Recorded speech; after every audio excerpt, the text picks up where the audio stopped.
Welcome to the Fast Five by Fear and Greed. I'm Michael Thompson, and good morning, Sean Aylmer.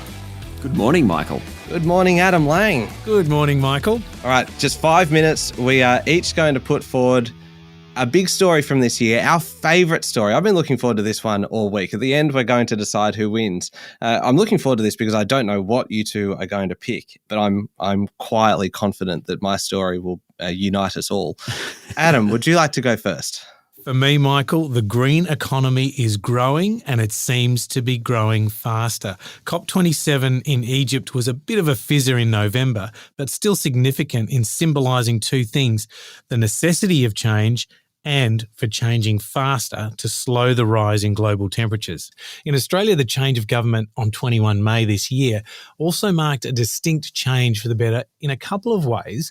We stopped talking a lot of hot air in debating the climate wars, and we started just getting on with the task. Innovation is a great thing in any business, and Australia has so much opportunity in this space. We're rich in commodities needed to provide enough energy to our nation. We also have the opportunity to nurture and attract the best minds in the world to address a global challenge. So that's your favourite story, Adam? Yeah. It's good. What did you get for Christmas? Like a box set of Encyclopedia Britannicas or something? Dictionary, possibly a chess set. Dictionary, maybe? A chess set, maybe? So exciting. I'd be happy with all of the above. I went much more silly, shall I say, on this.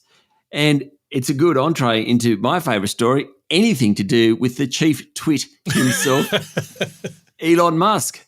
I mean, what a year. The man just keeps turning up story after story for the media, and he seems to love it.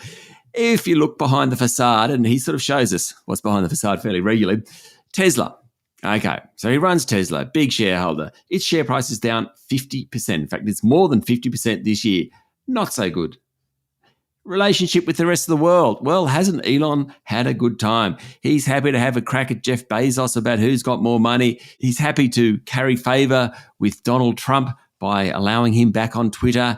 He's happy to make all sorts of insults about other social media groups like Facebook, etc. And of course, he managed to take over Twitter. He didn't really want it, but yep, he had to pony up $15 billion or $15 or $16 billion of the $44 billion paid for Twitter. Now, he did everything he possibly could to get out of that deal, but the board of Twitter said, you made the offer, it's legal, you've got to go ahead with it.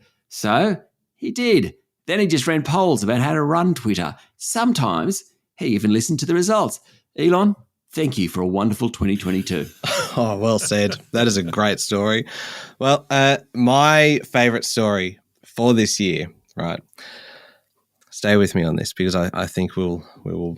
Oh dear. We will all enjoy it. 2022 is, in my view, the third biggest year ever for space. Ooh. The third biggest year ever for space, broadly. The first two, in case you were wondering, 1969 with the moon landing, and the first biggest year for space was whenever the Big Bang happened. That was a pretty significant year. What year was that one? That was about 14 billion years ago. So, good. So there we go. We've got 3 big years, the Big Bang, the moon landing, and then 2022. Why? 3 things happened this year. I'm dealing with a lot of threes at the moment. Number one, we saw more of space than we've ever seen this year. NASA's James Webb Telescope gave us the deepest view ever into the history of the universe. The pictures are amazing and make you feel quite small and make you realize how insignificant the other 2 stories that have been mentioned here today are. Story number 2 about space. NASA smashed a spacecraft into a rock circling an asteroid, successfully shifting it off its orbit, traveled 7 million miles to get there, hit at a speed of 22,500 kilometers per hour, and still managed to get pretty much a bullseye. It might not seem like so much now, but future generations will be very grateful when an asteroid is heading straight for Earth and we can now save the planet thanks to 2022. Final event, number 3, the Artemis mission, the successful blast-off of the most powerful rocket ever circling the moon. Signals a return to lunar missions 50 years after we were last walking on the moon. It's the first, we didn't walk on it this time, but we will soon. It's the first stepping stone towards a lunar base, which is in turn another stepping stone towards a mission to send people to Mars. Really, 2022 is the year in which the groundwork has been laid for all of these things. There you go. 3 reasons why this year was the third most significant in the history of space and the most significant out of the 3 stories today. Not that you're overselling it.